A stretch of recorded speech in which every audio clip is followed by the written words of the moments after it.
চুরি করা একটা সহজ কথা, কিন্তু এই চুরি করার দুটো মেন অর্থে ব্যবহার হয়। যদি কেউ চুরি করে ধরা পড়ে তাকে বলা হয় চোর। ওরে বাবা কত বড় চোর!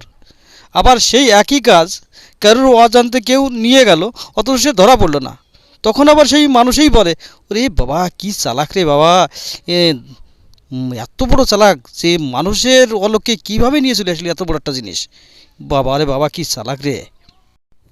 তাহলে সেই একই চুরি করা দেখো কীভাবে দুই রকম অর্থ হয়ে যাচ্ছে। হুম। তাই যে নেতা গেতারা এরাও চুরি করে, আবার এরাই চালাক, চালাক করে আবার ধরা পড়ে যায়, আবার চোর হয়ে যায়। হ্যাঁ। তো সবাই চালাক হলে তারা তো বুদ্ধিমান বলে, ওরে বাবা চালাক, আর যে চুরি করে ধরা পড়ে যায় সে তো চোর হয়ে ঠ্যাঙানি খায়। আমাদের এই তো অবস্থা চলতেছে। আমার মমতার এই দপ্তরগুলো চালাক না চোর এটাই বুঝতে পারি না।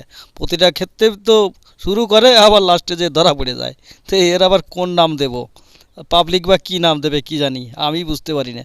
এদের চালাক নাম দেওয়াই ভালো না চোর নাম দেওয়া যথেষ্ট? প্রশ্ন থাকলো নেতারা চালাক না চোর?